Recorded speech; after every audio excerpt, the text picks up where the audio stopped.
Good morning, friends. Prepared Suburbanite back at you. Today is the 30th of September, if you can believe it. September's pretty much all over. Here in North Carolina, we've got a tropical storm, I guess, potential hurricane Ian on its way. It's off the coast of South Carolina, Myrtle Beach area right now. And it's supposed to track just to the west of us here where I am, and we're supposed to get 3 to 5, maybe 6 inches of rain and pretty high gusty winds pushing 45 to 55 miles an hour. So we're kind of just battening down the hatches. I am not filming outside, so there won't be any cicada noise today. I am inside because it's raining pretty heavy outside right now.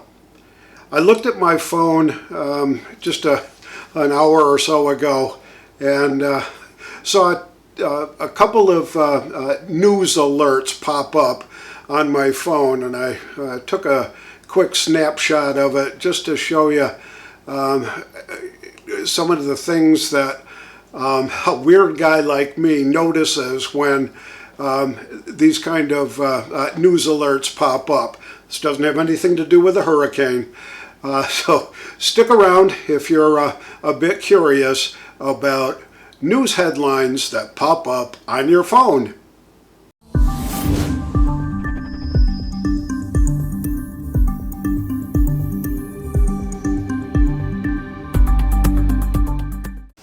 I will from time to time mention that I do get quite a lot of my news from a lot of different sources, and I mention every once in a while that I look at CNN, and I look at Fox News, and I look at NBC, and I look at MSNBC, just to get kind of both sides of a story.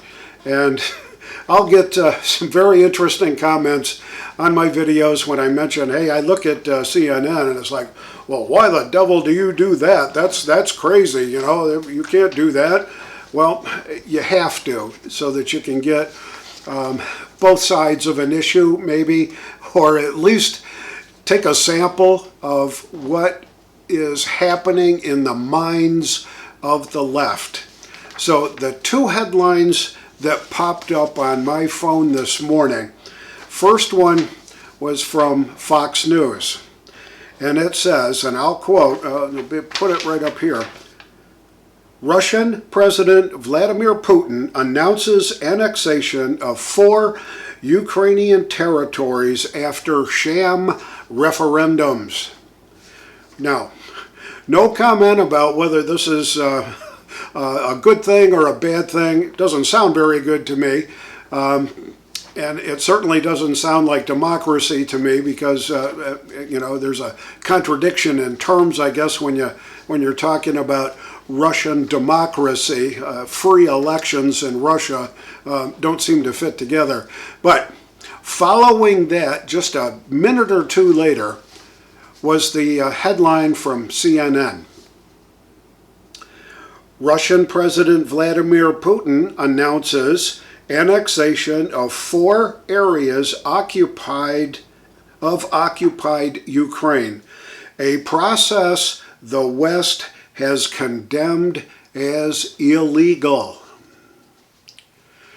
Those two breaking news alerts tell two different stories. Fox is looking at this like this was a sham. Whatever vote or referendum went on in these areas in Ukraine is just a bunch of made-up baloney, and it's a sham. CNN, on the other hand, says, oh, this is a process that the West has condemned as illegal. Well, I guess that's an absolute true statement, because we are the West, and we did condemn it as being, I guess, illegal. I don't know which laws were broken in this process, but the CNN headline almost leads you to believe that somewhere other than the West that this would be legal, or would be not a sham, or would be something other than what it really is, which is a bunch of baloney. See, Vladimir Putin's whole mantra is to get Europe under his control, and he's going to do it a little bit, a step at a time. He's going to, I think he'll be fairly successful in dismantling Ukraine right now. He's going to divide it up. He's going to conquer it little piece by little piece, and then he's going to move into the next area, which may be Poland. It may be this one or that one. I don't know what he's going to do, but he is going to make Europe, he's already made Europe as his target. He wants to take over the world.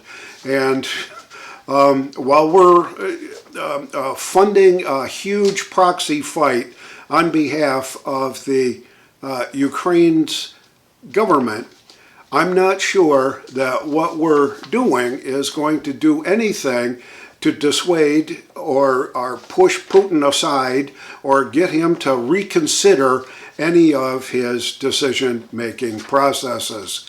In fact, I believe that our actions in Ukraine, with the massive funding that we are sending over there, the arms, the money, the food, the technical training, all that kind of stuff, that Russia's looking at that as he's already fighting us. And he hasn't declared war, we haven't declared war, but I'm pretty sure that we're only just a few short steps away from this kind of nonsense. And I want to leave you with this. If you know folks on the left that are prancing proud right now because they think they're going to win the November midterm elections, and they're just bragging things up like they are in Pennsylvania, like they are in Wyoming, like they are in this place, and Georgia, I guess, with Warnock and all those guys. It's beyond my ability to truly understand, but I guess I do, that the mantra of socialism and communism is so deeply embedded in the left right now that they can't see the error of their ways. I can't urge you as my friends any deeper than to make sure that you get out and vote, that your family gets out and votes the right way to assure that this republic, we can keep it, as Benjamin Franklin would say. This is the Prepared Suburbanite reminding you to be prepared always, and I'll see you all on the next video.